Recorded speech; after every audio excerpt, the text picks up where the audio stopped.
There were so many of them. I can't begin to distinguish one from the other.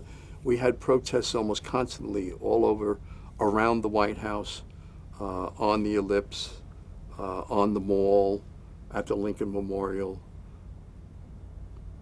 There were dozens of protests. There was usually, pardon me, there was usually tear gassing involved with it.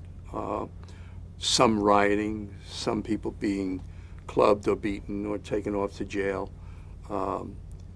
There was one big rally one time I remember where we were at the Lincoln Memorial. I had John Chancellor on a high platform, and what we didn't realize was, well, he was giving his part into the Huntley-Brinkley report. He was reporting on what was going on down there, and they turned off the speakers at that moment because they were blaring right into his ear and into the microphone.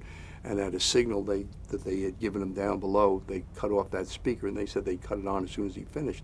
And they were doing the same for the other networks. Well, as soon as they cut off the speaker, the kids down below who were protesting couldn't hear at that particular area. So they started screaming obscenities at him, four-letter words, and throwing things at him. And he thought all of that was going out on the air. Well, you couldn't hear the obscenities on the air. You could see some things being thrown, pieces of paper. One, thank goodness they didn't throw bottles or anything like that.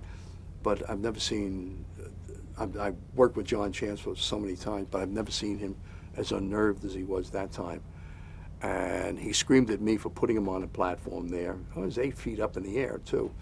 And I tried to explain to him what happened with the speaker, and he stormed off and went back to the NBC bureau. Later that night when I came back out here, he saw me and he apologized for screaming at me. He realized it wasn't my fault, and he apologized. He was a gentleman and quite a guy, but I remember he was unnerved by that.